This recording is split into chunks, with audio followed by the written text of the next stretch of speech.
اس کے بعد 2 تجاویز مزید سامنے آئی ہیں. ایک تجویز یہ ہے کہ طارق فاطمی کو کسی اور وزارت میں بھیج دیا جائے یا طارق فاطمی کو کسی اور شعبے میں پرائم منسٹر کا معاون بنا دیا جائے, یعنی ان کا قلمدان تبدیل کر دیا جائے. اور اس کی بنیادی وجہ یہ بتائی گئی ہے کہ ایسے ٹھوس شواہد تو ضرور سامنے آئے ہیں کہ مذکورہ رپورٹر کے ساتھ پرویز رشید, PIO اور طارق فاطمی مسلسل رابطے میں تھے, لیکن اس معاملے میں کسی کی 100% بدنیتی ثابت نہیں ہو سکی اور تکنیکی لحاظ سے ایسا ثابت کرنا ممکن بھی نہیں تھا. لیکن چونکہ اس تحقیقاتی کمیٹی میں MI اور ISI کے بھی نمائندے شامل تھے تو حکومت کے لیے یہ ممکن نہیں تھا کہ اس تحقیقاتی کمیٹی نے جو ریکمنڈیشنز دی ہیں ان کے اوپر وہ عمل نہ کرے. ہم جانتے ہیں کہ ڈان لیکس کی رپورٹ جب تاخیر کا شکار ہوئی تو اس پر بھی عسکری حلقوں نے تحفظات کا اظہار کیا تھا, اور اب اگر حکومت ان سفارشات پر عمل درآمد نہیں کرتی تو اس نازک مرحلے میں حکومت کے درمیان اور عسکری حلقوں کے درمیان غلط فہمیاں اور دوریاں پیدا ہو سکتی ہیں. راز صاحب یہ بتائیے گا کہ اب اگر فاطمی صاحب کا صرف قلمدان بدل دیا جاتا ہے جبکہ پرویز رشید صاحب کو تو گھر بٹھا دیا ہے, وہ تو بہت ہی کلوز وزیر اعظم کے سیاسی ساتھی ہیں, اور تو پھر کیا ہم یہ سمجھیں گے کہ بڑی ذمہ داری یا بڑا قصور پرویز رشید صاحب کا تھا, نسبتاً طارق فاطمی صاحب کا کم قصور ہے؟ تو اور یہ کس طریقے سے ہوا ہے کہ صرف اس بیس پہ کہ ان تینوں کے رابطے تھے اسرائیل المیڈیا سے, اس بنیاد پہ ان کو فارغ کیا جا رہا ہے؟ کیا ہے معاملہ؟ جی خان صاحب, پرویز رشید چونکہ اس وقت انفارمیشن منسٹر تھے, اس وقت ان کو غیر ذمہ داری کا مرتکب اس حوالے سے قرار دیا گیا تھا کہ جب مذکورہ رپورٹر نے ان کے ساتھ یہ سٹوری ڈسکس کی تو انہوں نے اس سٹوری کو رکوانے کے لیے یا اس کا ریبٹل دلوانے کے لیے یا اس کو منع کرنے کے لیے اس کو رابطہ کیوں نہیں کیا, یا جو عسکری حکام ہیں یا جو سول حکام ہیں ان جن کو وہ رپورٹ کرتے ہیں سول حکام کو, ان کو اس معاملے سے آگاہ نہیں کیا. تو اس وقت ان کو غیر ذمہ داری کا مرتکب ضرور قرار دیا گیا تھا, لیکن اس وقت بھی یہ ثابت نہیں ہو سکا تھا کہ پرویز رشید جو ہیں براہ راست اس خبر کو فیڈ کرنے میں یا اس کے مندرجات لکھوانے میں ملوث تھے. اسی طرح جو PIO ہیں ان کو کئی مرتبہ انٹیروگیٹ کیا گیا, کئی مرتبہ ان کی پیشیاں ہوئیں, لیکن کہیں سے یہ ثابت نہیں ہو سکا کہ وہ براہ راست اس خبر کو لکھوانے میں شامل تھے, کیونکہ تکنیکی بنیادوں پر کالز کا ریکارڈ تو حاصل کیا جا سکتا ہے, ڈیٹا تو حاصل کیا جا سکتا ہے, لیکن ان کالز کے دوران کیا بات چیت ہوئی, کن مقامات پر یہ میٹنگ ہوئی, یہ بھی معلوم کیا جا سکتا ہے, لیکن اس میٹنگ کے اندر کیا بات چیت ہوئی تکنیکی طور پر اس کو 100% ثابت کرنا جو ہے وہ آسان نہیں تھا. اس لیے پرویز رشید چونکہ انفارمیشن منسٹر تھے اس لیے ان کو غیر ذمہ داری کا مرتکب قرار دیا گیا. طارق فاطمی سے بھی جو مذکورہ رپورٹر تھے وہ رابطے میں تھے, تو طارق فاطمی کو بھی اس حوالے سے غیر ذمہ داری کا مرتکب قرار دیا گیا کہ جب اتنی بڑی سٹوری اس اینگل سے آ رہی تھی تو اس وقت انہوں نے جن لوگوں کو وہ رپورٹ کرتے ہیں ان کو آگاہ فوراً کیوں نہیں کیا. اسی طرح PIO کو بھی غیر ذمہ داری کا مرتکب قرار دیا گیا تھا کہ جب وہ رپورٹر آپ سے مسلسل رابطے میں تھا اور آپ کو معلوم تھا کہ اس قسم کی رپورٹ آنے والی ہے اور اس قسم کے اخبار میں آنے والی ہے, تو اس وقت انہوں نے اپنے جو راز صاحب یہ بتائیے گا کہ آج وزیر داخلہ چودھری نثار صاحب کی پرائم منسٹر سے میٹنگ بھی ہو گئی ہے, سب کچھ ہو گیا, اب اصل چیز تو یہ ہے کہ رپورٹ سامنے آنی ہے, واٹ ایور دا کنکلوژنز, جو بھی اب حکومت کے جو نتائج ہیں وہ سامنے آنے ہیں. یہ آج اور کل میں آنے تھے, گزشتہ کل میں, اور آج وہ نہیں آیا, تو کہاں رکا ہوا ہے؟ کل بل آ جائے گا, کیوں اب حکومت اس کو جاری کیوں نہیں کر رہی ہے؟ جی کامران خان صاحب, آج وزیر داخلہ چودھری نثار کی طویل ملاقات ہوئی ہے پرائم منسٹر سے, اور اس میں اس رپورٹ کے مندرجات کے حوالے سے بات چیت ہوئی ہے. آج یہ ڈسکشن ہوئی ہے کہ اس رپورٹ کے کون سے مندرجات جو ہیں وہ پبلک کیے جانے چاہیے اور کون سے مندرجات ایسے ہیں جن کو پبلک کرنا ضروری نہیں ہے, اور صرف اس کا ایک کنکلوژن جو ہے وہ عوام کو بتا دیا جائے کہ اس رپورٹ میں یہ سفارشات دی گئی تھی اور ان سفارشات پر عمل درآمد کرتے ہوئے حکومت نے یہ اقدامات اٹھائے ہیں. بہت بہت شکریہ جناب ابراہیم راجہ ہمارے ساتھ موجود تھے. کمرشل بریک اور اس کے بعد ذکر کریں گے کراچی کا پرانا گجان علاقہ ہے, قلب کراچی میں بنس روڈ, اس کے اطراف کا علاقہ. کل کئی گھنٹوں تک, رات گئے تک یہاں پر شدید مقابلہ ہوا ہے سندھ رینجرز کا اور بدنام, انتہائی مطلوب اور بدنام دہشت گردوں کا. جند اللہ سے تعلق رکھنے والے 4 دہشت گرد اس میں مارے گئے ہیں. یہ بہت بڑا واقعہ ہے کراچی میں انسداد دہشت گردی کی رینجرز کی, بھرپور کارروائی ہے سندھ رینجرز کی. اس کے بارے میں آپ سے بات کرتے ہیں چھوٹے سے وقفے کے بعد.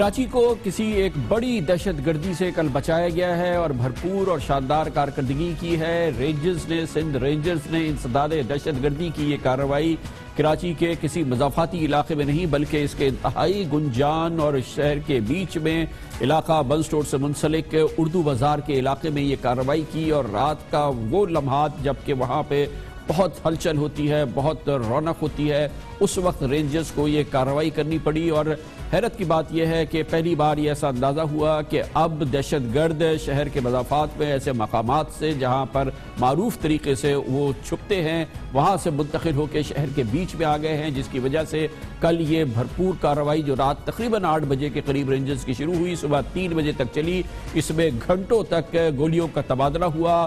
مطلوبہ دہشت گردوں نے بھرپور طریقے سے رینجرز کے سامنے مزاحمت کی، گرینیڈز پھینکے، گولیاں چلائی، ہر انداز سے اپنا دفاع کرنے کی کوشش کی، مگر رینجرز نے اس مقابلے میں ان کو اس انداز سے گھیرا اور اتنی بھرپور کارروائی، جوابی کارروائی ہوئی کہ تمام دہشت گردوں نے اپنے آپ کو دھماکے سے اڑا لیا۔ اس طرح سے 4 دہشت گرد اس انتہائی خطرناک مقابلے کے بعد، ایک ڈرامائی صورتحال کے بعد مردہ پائے گئے، ان کے ٹکڑے پائے گئے، اور یہ کل رات کا کراچی کا ایک بہت بڑا واقعہ ہے۔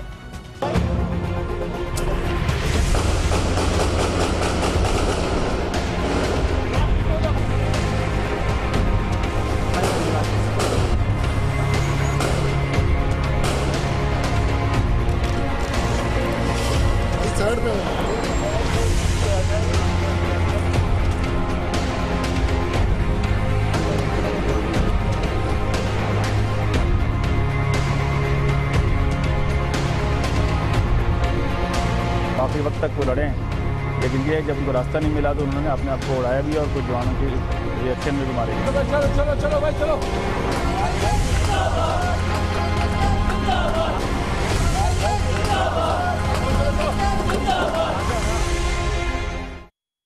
اس پوری کارروائی میں ان دہشت گردوں کے ساتھ موجود ایک خاتون اور 5 سالہ بچہ بھی ہلاک ہوا ہے، اور ظاہر ہے کہ یہ دہشت گردوں کی اپنی کارروائی تھی۔ ایک بہت بڑا یہ مقابلہ اور یہ سین جو کل کراچی میں ہوا ہے، اس کے بارے میں بتایا گیا کہ تمام دہشت گردوں کا تعلق جند اللہ سے ہے، اور جند اللہ کے حوالے سے جو کارروائیاں کراچی میں ہوئی ہے، خاص طور پہ بڑے بڑے واقعات، کہا گیا ہے کہ تمام دہشت گرد اس میں شریک رہے تھے۔ اس پر مزید بات کرتے ہیں اور اس کے لیے ہمارے ساتھ موجود ہیں سندھ پولیس کے انسداد دہشت گردی کی یونٹ کے انچارج جناب راجہ عمر خطاب۔ بہت بہت شکریہ راج صاحب۔ ایک بار پھر یہ جند اللہ کا نام آیا ہے، اور یہ پھر شہر کے بیچوں بیچ بنس روڈ کے علاقے میں انہوں نے اپنے آپ کو چھپایا ہوا تھا۔ آپ نے بہت کام کیا جند اللہ کے خلاف۔ یہ جو دہشت گرد تھے ان کے بارے میں کیا معلومات ہوئی ہے، اور یہ پھر ان کا بنس روڈ کے اس علاقے میں جا کے چھپ جانا اور پھر یہاں پر اتنا طویل مقابلہ کرنا؟ بہت شکریہ۔ جند اللہ کا بیسیکلی 2004 میں اس کی بنیاد رکھی گئی تھی وزیرستان میں، جو کہ ایک القاعدہ کا لیڈر تھا جس کا نام تھا حمزہ جوفی عرف حاجی ممتاز۔ اس نے اس کی بنیاد رکھی تھی، اور اس نے سب سے پہلے کراچی میں ان کی جو ٹریننگ اور تربیت ہے وہ القاعدہ کے پیٹرن پہ کی گئی کہ یہ خود ٹارگٹ سلیکٹ کریں گے، خود ہی فنڈنگ کریں گے، سب کچھ کریں گے۔ تو مختلف اوقات میں کام کرتے ہوئے کور کمانڈر سے اٹیک کیا، کراچی میں ڈبل بلاسٹ کیا، پہلی بار موبائل فون کے ذریعے بلاسٹ کرنے کی کوشش، پھر اس کے بعد دوسرے ایپیسوڈ میں بینک ڈکیتیاں، تو اس کے بعد کڈنیپنگ، اور لاسٹ میں جو ان کا 2009 میں عاشورہ کا جو بلاسٹ ہوا تھا اس میں بھی یہ جند اللہ انوالو تھی۔ اس میں 4 لوگ پکڑے گئے تھے، جو کہ بعد میں انہوں نے سٹی کورٹ پہ حملہ کیا، پولیس والوں کو شہید کیا، اور یہ اپنی 3 ساتھیوں کو چھڑا کے لے گئے، ایک ہلاک ہو گیا تھا۔ ان میں سے 2 لوگ پچھلے سال ڈرون اٹیک میں مارے گئے افغانستان میں، اور ایک اورنگی ٹاؤن میں۔ ان کا ایک امیر تھا جس کا نام تھا ثاقب انجم، یہ ایک بہت اہم بندہ ہے جس نے جا کے اپنا ہیڈ کوارٹر یا ہائیڈ آؤٹ جو تھا وہ بنایا وٹ کے اندر، وہاں پر اس کے ساتھ بیٹھے تھے القاعدہ والے اور یہ دونوں۔ یہ ایک گیٹ وے کے طور پر جو ہمارا وٹ تھا استعمال ہو رہا تھا۔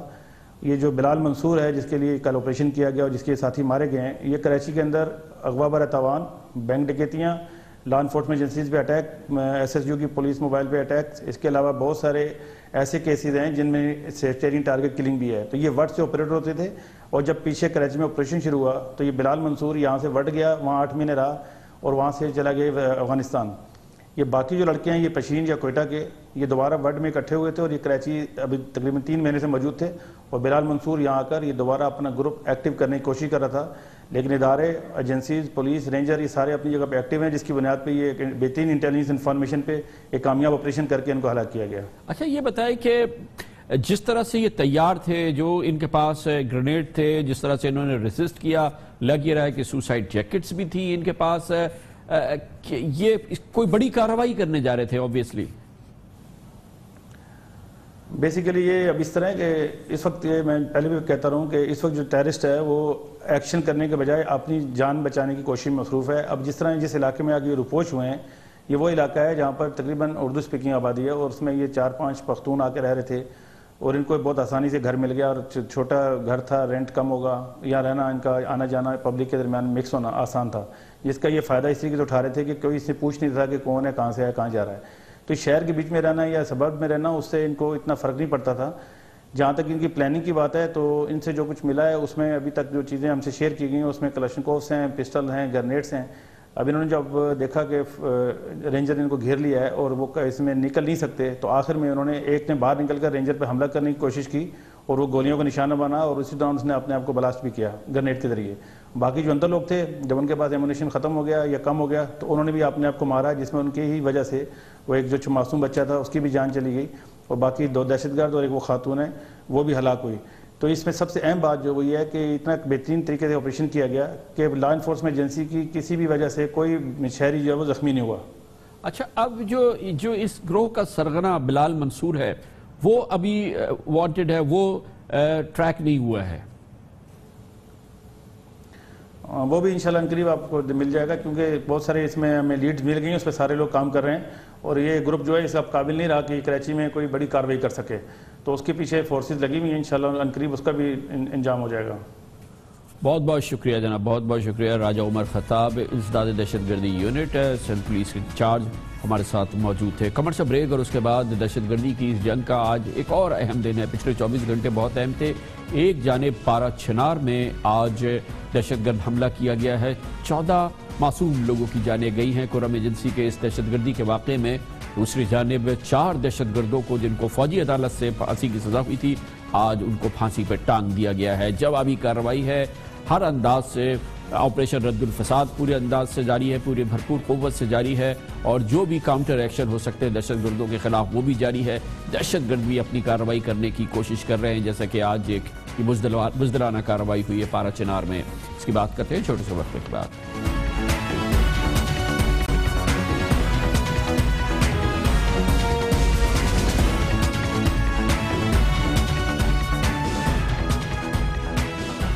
کراچی میں 4 بدنام اور انتہائی مطلوب دہشت گردوں کی ہلاکت کے کچھ گھنٹوں کے بعد دہشت گردی کا ایک واقعہ ہوا ہے فاٹا کی کرم ایجنسی میں پارا چنار کے علاقے میں، اور جس سے ظاہر ہوتا ہے کہ دہشت گردی کے خلاف بھرپور جنگ بھی جاری ہے، اور دہشت گرد بھی اب ان کو جہاں موقع ملتا ہے معصوموں کو نشانہ بنانے کی آخری کوششوں میں مصروف ہے، جیسا کہ یہ فاٹا کی کرم ایجنسی کے پارا چنار میں آج ہوا. 2 مہینوں کے دوران دہشت گردی کا یہ تیسرا واقعہ تھا اس علاقے میں، جب پارا چنار جانے والی مسافر بس کے نزدیک دھماکے میں 5 معصوم بچے اور 2 خواتین سمیت 14 افراد جاں بحق ہو گئے. 5 بچے تھے، اس میں 2 خواتین تھی. جیسا میں نے آپ کو بتایا کہ جو اس طرح کی صورتحال ہے، ڈیسپریشن کی انتہا ہے کہ معصوم بچوں اور عورتوں کو نشانہ بنایا جا رہا ہے، وہ بھی قبائلی علاقے میں. اس کے علاوہ 4 خاصہ دار اور مردم شماری ٹیم کے 2 اراکین بھی اس میں جو تھے وہ 12 افراد میں تھے جو کہ زخمی ہوئے ہیں.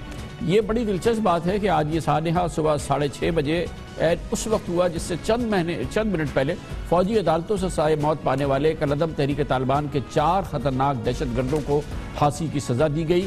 یہ 4 دہشت گرد انتہائی خطرناک دہشت گرد حملوں میں مطلوب تھے، پھر گرفتار ہوئے اور ان کو پر فوجی عدالتوں میں مقدمہ چلا.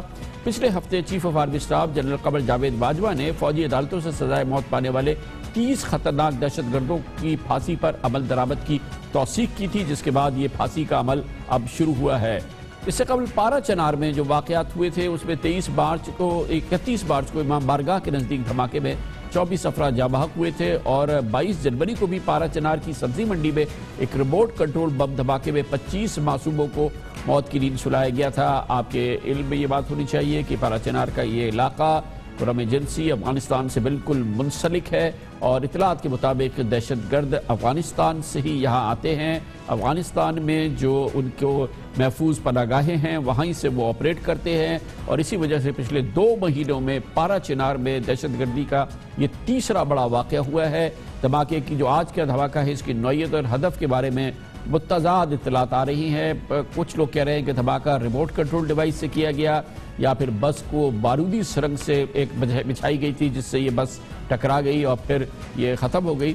حملے کا ٹارگٹ لگتا یہ ہے کہ مردشماری ٹیم بھی تھی جو کس علاقے میں کام کر رہی تھی جس کے 2 اراکین اس دھماکے میں زخمی ہوئے ہیں اور ہمیشہ کی طرح سے اس واقعے کی ذمہ داری کالعدم جماعت الاحرار نے قبول کی ہے. یہ وہی جماعت الاحرار ہے جو کہ افغانستان سے آپریٹ کرتی ہے اور جس کے بارے میں واضح اور کریڈیبل انٹیلیجنس موجود ہے کہ یہ مکمل طور پہ افغانستان کی اور بھارت کی خفیہ ایجنسی ان کو آپریٹ کرتی ہے, ان کو فائنانس کرتی ہے اور ان کے لیے تمام معلومات فراہم کرتی ہے.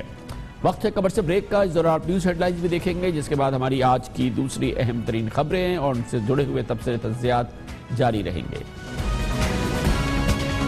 دیکھ رہے ہیں خبروں, تبصروں اور تجزیات پر مبنی پاکستان کا سب سے معتبر نیوز شو دنیا, کامران خان کے ساتھ. وجہ چاہے کچھ بھی ہو, ریاست پاکستان ایک شدید امتحان سے ایک بار پھر گزر رہی ہے. تاریخ کے اس موڑ پر ایک بار پھر پاکستان کے وہ کلیدی ادارے جو ریاست کے ستون کا حصہ سمجھے جاتے ہیں, جو ریاست کے ستون ہیں, ان پر الزامات لگ رہے ہیں, ان پر کھل کر عدم اعتماد کا اظہار کیا جا رہا ہے, ان اداروں میں فائز شخصیات کو نشانہ بنایا جا رہا ہے, ان پر الزامات لگائے جا رہے ہیں. اور یہ صرف اداروں کی اور کلیدی ترین اداروں کی بات نہیں ہے, اس میں وہ ادارے شامل ہیں جو کہ اگر واقعی ان پر یہ عدم اعتماد ہے, اگر وہ واقعی انصاف یا صحیح فیصلے یا جانبداری سے کام لے رہے ہیں تو پاکستان کا خدا نخواستہ اللہ ہی حافظ ہے. اعتماد کھل کے, عدم اعتماد کھل کے سامنے آ رہا ہے اداروں میں, چاہے وہ سپریم کورٹ آف پاکستان ہو, چاہے پاکستان کی فوج ہو, چاہے ISI ہو, اس کے علاوہ شخصیات میں چاہے پاکستان کے وزیر اعظم ہو, چاہے پاکستان کی دوسری بڑی پارٹی کی کلیدی شخصیات ہو, چاہے قائد حزب اختلاف ہو, چاہے تحریک انصاف ہو, اس کی کلیدی شخصیت ہو, ان تمام پہ ایسا لگتا ہے کہ الزامات کی بوچھاڑ ہے. اس کا مطلب یہ ہے کہ پاکستان کی ریاست کی یہ کلیدی ترین شخصیات, اہم ترین شخصیات, ان کے بارے میں اعتماد دور دور تک نظر نہیں آ رہا. قوم یکساں کرنے کی, قوم کو یکساں کرنے کے بجائے ان کو منقسم کرنے کی کوشش ہوتی ہے, کبھی اس جانب سے کبھی اس جانب سے. اور یقینی طور پہ یہ پاکستان کے نوجوانوں کے لیے یا پاکستان سے باہر رہنے والوں کے لیے یا غیر ملکیوں کے لیے ایک بہت بڑا ایک سوال ہے, ایک بہت بڑا اس وقت پاکستان کے امیج کے لحاظ سے ایک بڑا بلاٹ ہے کہ اگر اس ملک کے کلیدی ادارے, اس ملک کی کلیدی شخصیات, ان پر اتنے شدید اور اتنے کڑوے الزامات ان پر لگ رہے ہیں تو کیا یہ ملک واقعی ایک وائبل سٹیٹ ہے یا نہیں؟ اگر آپ حالات دیکھیں تو اس سے واضح طور پہ سامنے آ رہی ہے یہ چیز, اور یہ شروع ہو گئی ہے پاناما کیس کا فیصلہ آنے کے بعد, جس میں اب اس میں کوئی دو رائے نہیں ہے کہ فیصلے کا وہ حصہ قبول کیا جا رہا ہے ایک حلقے کے لیے, ایک نظریہ فکر کے لیے, جس میں کہ وزیر اعظم جناب نواز شریف کو نااہل قرار دیا گیا ہے, اور وہ دوسرا حصہ جو کہ اکثریتی فیصلہ ہے, جو فیصلہ ہے اس کو نہ صرف یہ کہ اس کو مسترد کر دیا گیا ہے, مگر اس حوالے سے قریب ترین الزامات بھی سامنے آ رہے ہیں کہ اس کے پیچھے کئی چمک کام آ گئی ہے, اس کے پیچھے پیسہ چل گیا ہے, یا اس کے پیچھے نہ جانے کیا ہو گیا ہے. لیکن سپریم کورٹ آف پاکستان کے فیصلے کو مکمل طور پہ تسلیم کرنے کی کوئی صورت نظر نہیں آ رہی ہے. اس کی چاہے کچھ بھی وجہ ہو, لیکن واضح طور پہ یہ لگ رہا ہے کہ ملک اس حوالے سے تقسیم ہو گیا ہے. آج پاکستان میں جمہوریت کا نقصان ہوا ہے, جمہوریت کو نقصان ہوا ہے, جسٹس کو نقصان ہوا ہے, جو نہیں ہونا چاہیے تھا. میں سمجھتا ہوں کہ پاکستان میں عوام کو دھوکہ دیا گیا ہے, عوام کو بے وقوف بنایا گیا ہے, اور عوام کے ساتھ ایک بہت سخت مذاق کیا جائے. میں ڈیسیشن کو کنڈیم کر سکتا ہوں. میں ججوں کی پرسنالٹی کی بات نہیں کر سکتا, نہ میں چمک کی بات کر سکتا ہوں. میں ڈیسیشن کو کنڈیم ضرور کرتا ہوں.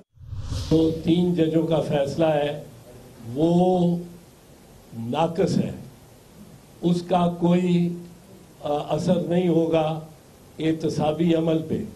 ہم پہلے سے کہہ رہے تھے, بار بار میں نے بھی کہا کہ سپریم کورٹ کی روایت ہے شریف خاندان پہ نرم ہاتھ رکھنے کی.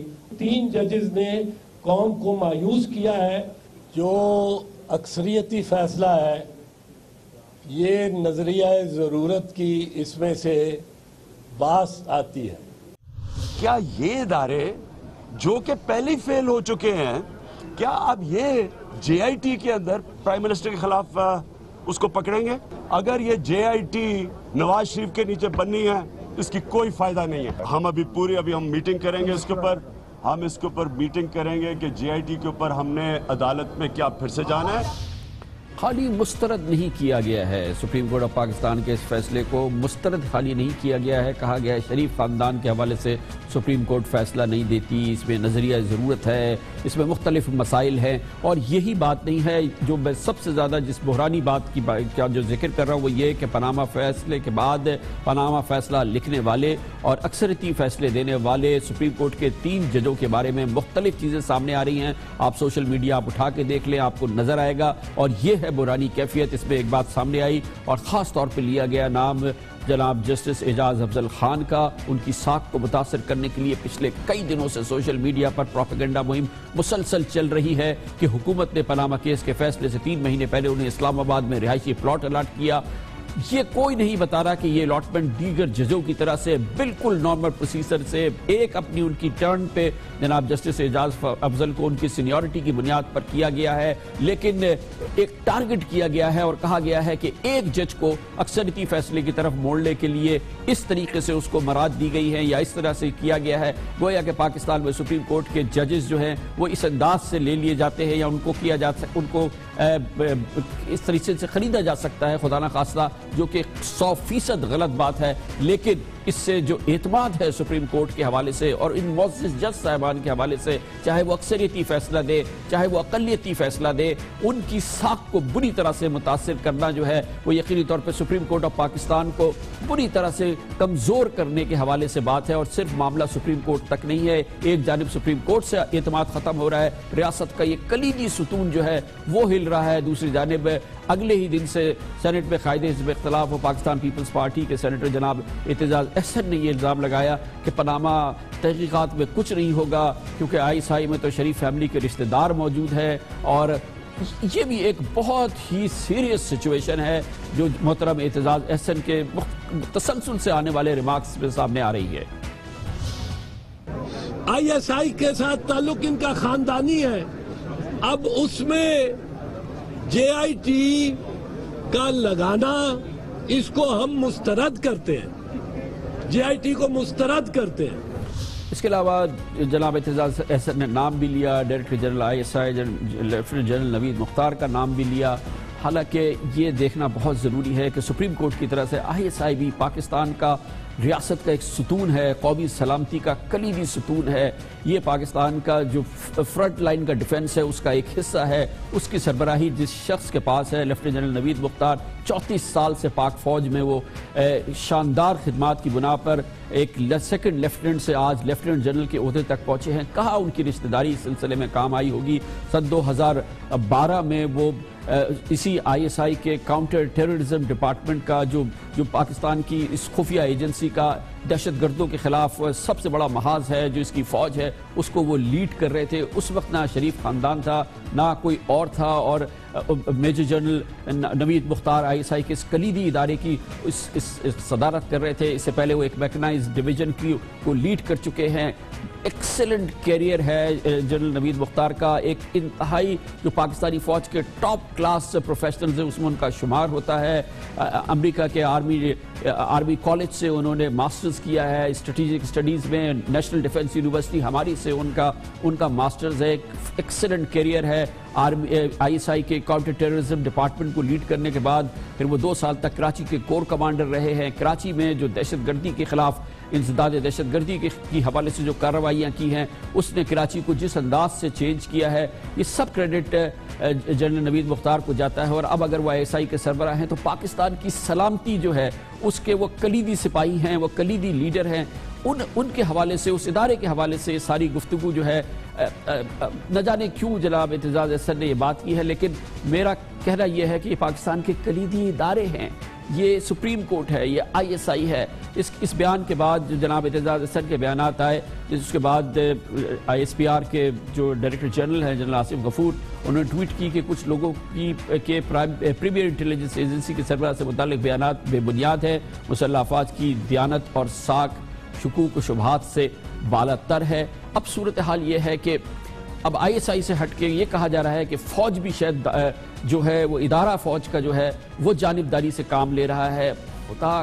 یہ پاکستان کے کلیدی ادارے ہیں، ISI ہے، سپریم کورٹ ہے، فوج ہے، اور جب پاکستان کے قومی سیاسی رہنما ان کے بارے میں شکوک ڈالیں گے تو اس سے مسئلہ پیدا ہوگا. یقینی طور پہ جناب اعتزاز احسن انتہائی با احترام اور بہت ہی سینئر اور بہت ہی ایک اچھے سیاستدان ہیں، صاف ستھرے سیاستدان ہیں، مگر اگر وہ فوج کے بارے میں یا اس کے اداروں کے بارے میں بات کریں گے تو یہ پاکستان کے لوگوں کے لیے اور عام پاکستانی کے لیے، نوجوانوں کے لیے ایک بڑا کنفیوژن کا باعث بن جاتا ہے.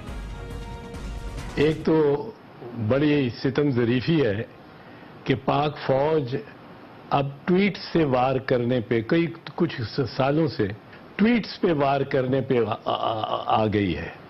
اور بس ٹویٹنگ، میں ٹویٹ نہیں کرتا، میرا کوئی ٹویٹر اکاؤنٹ نہیں تو میں ادھر ہی جواب دے دیتا DGI ISPR کو. پر اب اور پھر ٹویٹس پہ وار کرتے ہیں اور پھر ایک آرکیسٹرا چلوا دیتے ہیں.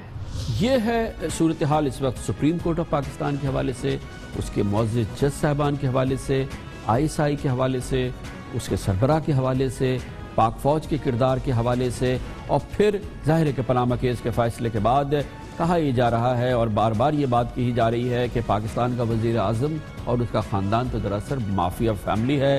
وزیر اعظم کو گاڈ فادر سے تسبیح دی جا رہی ہے. جناب نواز شریف کا کوئی قصور ہے یا نہیں ہے؟ پاکستان کے وزیر اعظم ہیں اور پاکستان کا وزیر اعظم کیا گاڈ فادر ہے؟ اس کی فیملی مافیا فیملی ہے. اس فیصلے کی چاہے کوئی بھی بنیاد ہو، لیکن یہ پاکستان کیا ہے؟ یہ سپریم کورٹ، یہ ISI، یہ فوج، یہ وزیر اعظم، یہ مافیا، یہ گاڈ فادر. ظاہر ہے کہ عمران خان صاحب بار بار اب اس کا ذکر تو کریں گے. یہ پورا شریف خاندان کا بزنس ایمپائر بنا ہوا ہے کرپشن کے اوپر، جو کہ جسٹس کھوسا نے گاڈ فادر کے جو انالوجی دی تھی.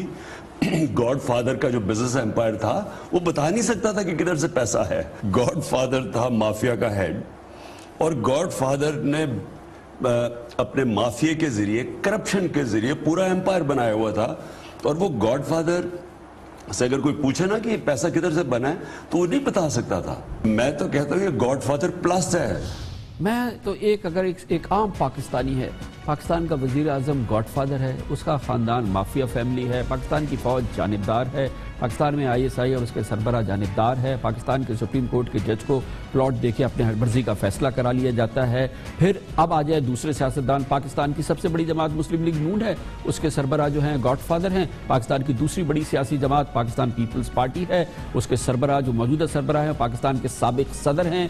جو پاکستان کے سابق صدر ہیں، پاکستان کی دوسری بڑی سیاسی جماعت کے سربراہ ہیں، وہ کون ہیں؟ وہ عمران خان صاحب سے سن لیجئے. زرداری نے اس کے 1 لاکھ ایکڑ زمین یہاں اس نے کسی نہ کسی طرح قبضہ کر کے اس کا مالک. یہ سارا پاکستان کا پیسہ چوری کیا ہوا ہے. زرداری کو تو سب ڈاکو کہتے ہیں. زرداری کے پاس کدھر سے پیسہ آیا؟ لوگوں کو قتل کروا کے اس نے شوگر ملیں لی ہوئی ہے. آج سے عباس زرداری میں آپ کے پیچھے آ رہا ہوں. چلے اب ہمارے پاس آخری چارہ یہ ہے کہ جناب عمران خان پہ امیدیں لگائیں، ان کا اپنا سہارا سمجھیں. اگر سپریم کورٹ بھی صحیح نہیں، ISI بھی صحیح نہیں، فوج بھی صحیح نہیں، پرائم منسٹر بھی صحیح نہیں، زرداری صاحب بھی صحیح نہیں، تو عمران خان صاحب پہ اگر سہارا لگائے. مگر ان کے حوالے سے بھی اگر بات سنتا ہے، ایک عام پاکستانی سنتا ہے تو وہ پریشان رہ جاتا ہے، حیران رہ جاتا ہے. پھر کس طرف جائے؟ کسی عدالت نے کسی کو جھوٹا قرار دیا ہے تو وہ صرف عمران خان ہے. ہمیں مجبور نہ کریں وہ ریکارڈ پیش کرنے میں جس میں امریکی عدالت نے باقاعدہ طور پر آپ کو جھوٹا ثابت کیا. اگر آپ کو اخلاقی جرت ہوتی تو آپ وہاں جا کر اس کا سامنا کرتے. نہیں، آپ تو بھیگی بلی بن کر آپ نے تو آؤٹ آف کورٹ سیٹلمنٹ کر لی. میں آپ کو یاد دلانا چاہتا ہوں، سن 1988 جب میں انگلینڈ آیا ہوا تھا، وہ جو آپ کی دوست اسی تباہی تو اس کے گھر ایک کھانا تھا، اس میں آیا تھا. کیا کرے، کہاں جائے؟ ایک عام پاکستانی کی بات ہے، آپ کو سوچنے کی ضرورت ہے کہ کدھر جائے ایک عام پاکستانی اگر یہ اس کی قومی سیاست کی حالت ہے، یہ اس کے اداروں کا حال ہے. جو پاکستان کی سیاسی جماعتوں میں جو سب سے کلیدی جو پارلیمنٹ پہ جس کا حصہ ہوتا ہے قائد ایوان وزیر اعظم، قائد حزب اختلاف جناب سید قرشی شاہ، پاکستان پیپلز پارٹی سے ان کا تعلق ہے، ان کے حوالے سے بھی سن لیجئے. یہ جو لیڈر دی اپوزیشن ان دی نیشنل اسمبلی ہیں، لوگوں نے مجھے فائلوں کی فائلیں بھیجی، نیب کا جو سارا ریکارڈ ہے وہ میرے پاس آیا. آپ یقین کریں مجھے بالکل میں سنتا تھا پہلی بڑی باتیں کہ یہ صاحب فلاں وقت یہ تھے اور اب یہ کیسے ہو گئے، اس ریکارڈ میں موجود ہے، مگر میں نے وہ بھی اب زبان پہ نہیں لایا. وہ میں اس دن کا انتظار کر رہا ہوں جس دن یہ صاحب اسمبلی میں بولیں گے، میں اس کا انتظار کر رہا ہوں. کیوں نہ ہو کنفیوز ایک عام پاکستانی، کیوں نہ ہو کنفیوز نوجوان پاکستانی جو کہ اب جوان ہو رہے ہیں، نوجوان ہو رہے ہیں، وہ پاکستان کے اداروں کو دیکھ رہے ہیں، ان قومی سیاسی رہنماؤں کو سن رہے ہیں، ان کی ایک دوسرے کے بارے میں آراء کو سن رہے ہیں، ان کے بارے میں جو گفتگو ہو رہی ہے، جو چیزیں سامنے آ رہی ہیں وہ سامنے آ رہی ہیں. کس طریقے سے یہ ملک مضبوط ہوگا، کیسے یہ ملک آگے بڑھے گا. یقینی طور پہ آج کی جو صورتحال ہے یہ ایک بہت بڑا لمحہ فکریہ ہے. لیتے ہیں خبر سے بریک اور اس کے بعد ذکر کرتے ہیں کہ پاناما کیس کے حوالے سے جے آئی ٹی بنے گی، وہ کیا کرے گی اور اس کے سامنے جو مسائل ہوں گے وہ کیا سامنے آئیں گے، اور کیا واقعی یہ جے آئی ٹی کچھ ڈیلیور کر پائے گی یا یہ کہ یہ منقسم ملک مزید منقسم ہو جائے گا. اس کی بات کرتے ہیں چھوٹے سے وقفے کے بعد.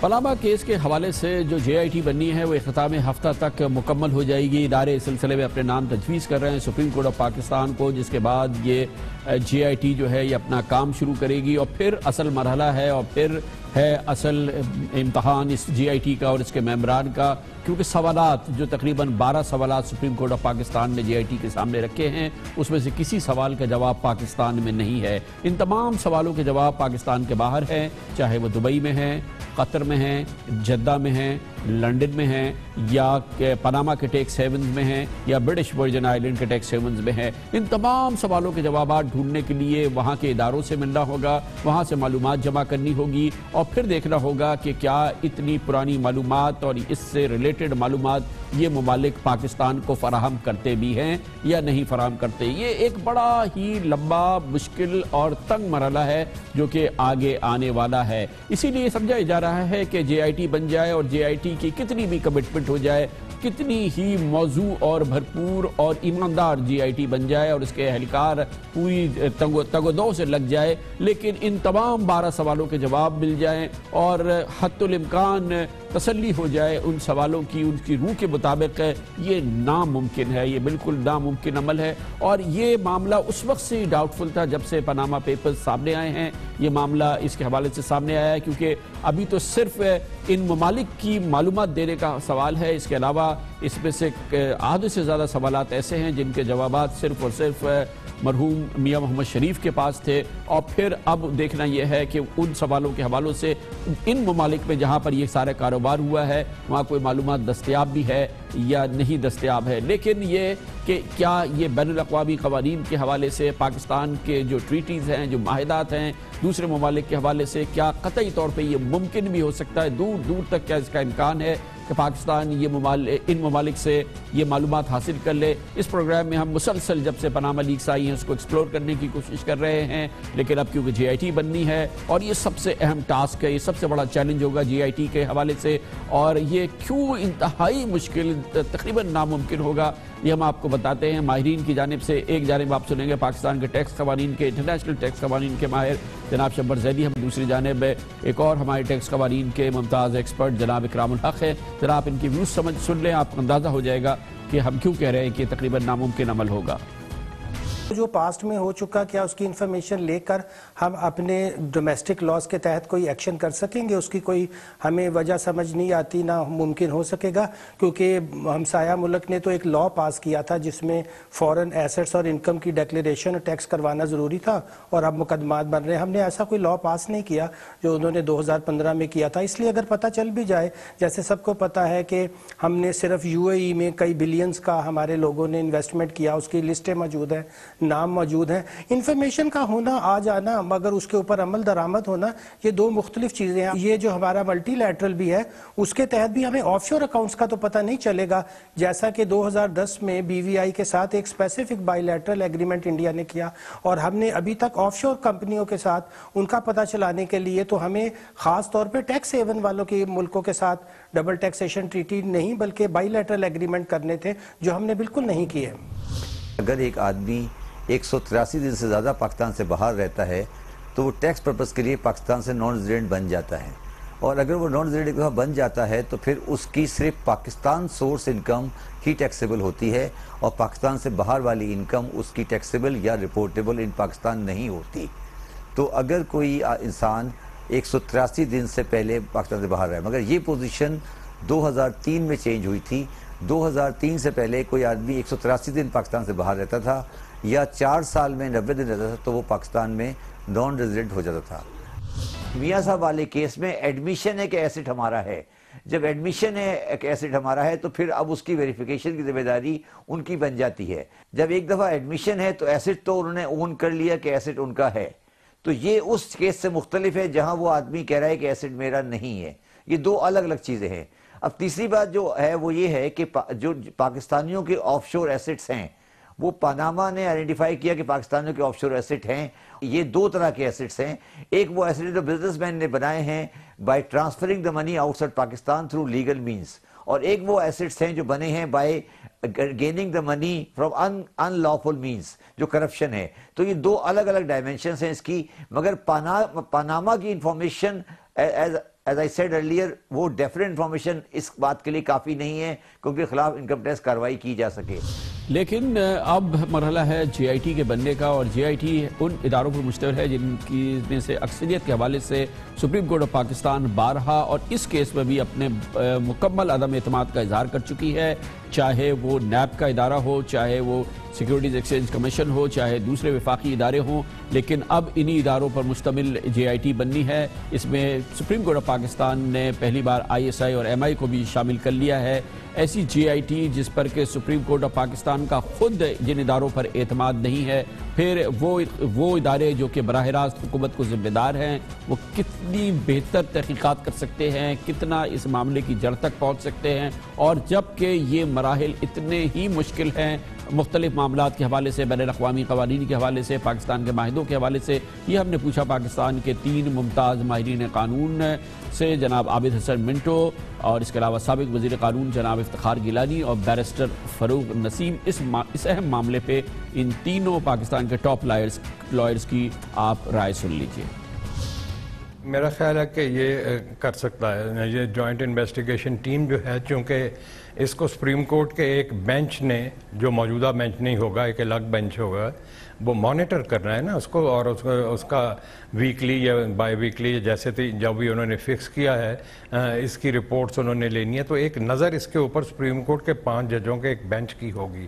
تو اس لیے یہ اس طرح کی نہیں جوائنٹ انویسٹیگیشن ٹیم ہوگی جو کہ انڈیپینڈنٹلی ایگزیکٹو کی اتھارٹی کے ماتحت آپریٹ کر رہی تھی۔ میں سمجھتا ہوں کہ یہ بہتر رزلٹ دے سکتی ہے۔ مسئلہ یہ ہے کہ جب تمام ججز نے، انکلوڈنگ جو 3 لرنڈ ججز ہیں، انہوں نے ایڈورسلی کامنٹ کیا، اتنا ایڈورسلی کامنٹ کیا نیب کے اداروں پر، FBR کے اداروں پر، 7 دوسرے جو ادارے ایسے ہیں FIA کے، ان پہ ایڈورس کامنٹ کیا، تو اتنا ایڈورس کامنٹ کرنے کے بعد پھر انہی اداروں کی GIT بنا دی۔ ان 3 اداروں کے ساتھ ساتھ جو سمجھیے کہ SECP ہے یا اسٹیٹ بینک آف پاکستان ہے، وہ بھی تو ڈائریکٹلی گورنمنٹ کے اندر ہے، ان کے پاس کہاں سے نیوٹرلٹی آ جائے گی جب ان کے ہیڈز جو ہیں ان کی نیوٹرلٹی نہیں ہے؟ تو ان کے جو ماتحت افسران ہیں، گریڈ 19 کا ایڈیشنل ڈائریکٹر ہے FIA کا، وہ کیا غریب کرے گا؟ اور پھر صرف 2 ایسے جو ایم آئی اور آئی ایس آئی کے لوگ ہیں وہ تو مائنورٹی میں پھر چلے جائیں گے، تو وہاں بھی کیا مائنورٹی کا ہی جے آئی ٹی ہونی ہے؟ جے آئی ٹی ٹیمز کا میرا تجربہ یہ ہے کہ وہ اپنی طرف سے بالکل صحیح رپورٹس دیتی ہے. اب گورنمنٹ اس پہ عمل کرے نہ کرے وہ اور بات ہے. ایک کراچی کا کیس مجھے یاد نہیں کہ 2011 میں کہ 2013 میں کر رہے تھے، میں اے این پی کو ریپرزینٹ کر رہا تھا. وہاں جے آئی ٹی کی رپورٹ جو تھی بالکل صحیح تھی. اب ان پر عمل ہو رہا ہے. یہ ساری باتیں جو اب آئی ہیں 2016 2017 میں نکلی ہیں، تو یہ ساری جے آئی ٹی نے اس زمانے میں 2008 2009 میں دے دی تھی اپنی رپورٹیں. تو میرا ذاتی تجربہ بحیثیت وکیل کے کہ جے آئی ٹی ٹیم بالکل اس قابل ہے کہ وہ اپنی تفتیش صحیح کرے. لیکن میری نظر میں یہ آپ کا بھی رول ہے، اور جے آئی ٹی ٹیم اس ماحول میں میرا خیال نہیں کبھی بھی کہ کوئی غلط کام کرے گی یا پرائم منسٹر کے خلاف انویسٹیگیشن صحیح نہیں کرے گی اس لیے کہ جی وہ پرائم منسٹر ہے. اور ہمیں کھلے دل سے دیانتداری سے اور کھلے دل سے ایکسیپٹ کرنا چاہیے. ہمارے بھائی ہیں، ہمارے بچے ہیں. جے آئی ٹی ٹیم کے کون ہے؟ باہر سے تو نہیں کسی نے منگوایا. اچھی ایجنسیز ہیں، انہیں ایجنسیز کے لوگ ہوں گے، آئیں گے، انویسٹیگیٹ کریں گے. اور سپریم کورٹ اوپر سپرویژن کر رہا ہے. وہ کہتے ہیں ہر 2 ہفتے میں رپورٹ ہمارے پاس آنا چاہیے. تو پورے اعتماد سے ان کو کام کرنے دیا جائے. کمرشل بریک، اس کے بعد ذکر ہوگا خیبر پختونخوا 2018 سے پہلے الیکشن کے لیے سب سے بڑی مشق گاہ بنی ہوئی ہے. جناب آصف علی زرداری کئی سال بعد خیبر پختونخوا میں بھرپور سیاست کر رہے ہیں.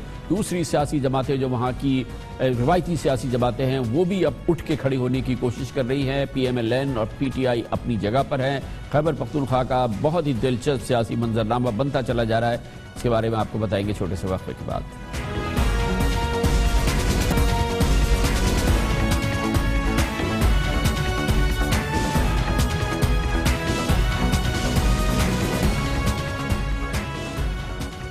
سن 2018 سے پہلے اب یہ الیکشن کا سال ہے اور بھرپور سیاست کا سال ہے. پاکستان پیپلز پارٹی کو جناب آصف علی زرداری ایک نئی زندگی دینے کی کوشش کر رہے ہیں. پہلے پنجاب میں ایکٹیو رہے، اب کئی سالوں میں پہلی بار، تقریباً 5 سال میں پہلی بار جناب آصف علی زرداری خیبر پختونخوا میں سیاسی ایکٹیویٹی دکھا رہے ہیں اور وہاں پر پچھلے 2 دن سے ان کا ڈیرا ہے. پاکستان پیپلز پارٹی کسی زمانے میں خیبر پختونخوا کی ایک اہم جماعت ہوا کرتی تھی، لیکن گزشتہ انتخابات میں پنجاب کی طرح سے خیبر پختونخوا میں بھی پاکستان پیپلز پارٹی کا تقریباً صفایا ہو گیا تھا. پاکستان پیپلز پارٹی خیبر پختونخوا میں اپنے آپ کو کتنا جگہ پائے گی یہ تو ابھی کہنا قبل از وقت ہے، لیکن خیبر پختونخوا کی دوسری اہم ترین سیاسی جماعتیں جو ہیں وہ بھی اپنی پوری قوت کے ساتھ اس وقت اپنی سیاست کر رہی ہیں. تحریک انصاف کی پچھلے 4 سال سے زائد عرصے سے وہاں پہ حکومت ہے. جماعت اسلامی اس کی اتحادی ہے، وہ بھی کے پی کے کی ایک انتہائی اہم جماعت ہے. عوامی نیشنل پارٹی جس کی گزشتہ حکومت تھی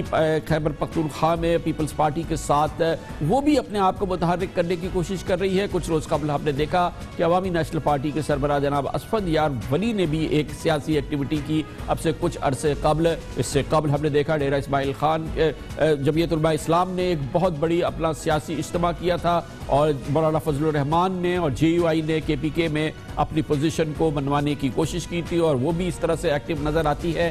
اس پوری صورتحال میں اس وقت پوزیشن یہ ہے خیبر پختونخوا میں حکمراں اتحاد پہ اگر ہم نظر ڈالیں تو 124 کے ایوان میں تحریک انصاف کی اس وقت 60 نشستیں ہیں، جبکہ قومی وطن پارٹی کی 10 نشستیں ہیں اور جماعت اسلامی کی 7 نشستیں ہیں. یہ تو ہے حکمراں اتحاد. جبکہ اپوزیشن میں مسلم لیگ نون کی 16، جے وی آئی کی 16، پیپلز پارٹی کی 6 اور اب اے این پی کی صرف 5 نشستیں رہ گئی ہیں.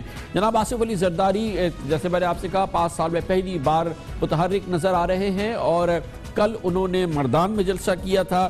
آج جناب آصف علی زرداری کا مالاکنڈ میں جلسہ ہوا ہے. دونوں موقع پر ان کی کوشش تھی کہ جماعت کے نواز شریف صاحب کو اور عمران خان کو دونوں کو آڑے ہاتھ لیا جائے. آج مالاکنڈ میں بھی انہوں نے وہی کیا جو انہوں نے کل مردان میں کیا تھا. یہ صرف جنگلہ بس بنانا جانتے ہیں، ان کو عوام کا نہیں پتا. ابھی بھی آپ کا این ایف سی کھایا جا رہا ہے. یہ بیٹھے ہوئے شہباز شریف آپ کا کھانا کھا رہے ہیں، آپ کی روٹی لوٹ رہے ہیں. سی پیک میں نے آپ کے لیے اور بلوچستان کے لیے بنوایا تھا، مگر افسوس کہ یہ لٹیرے لوٹ کے گئے ہیں. میں ان سے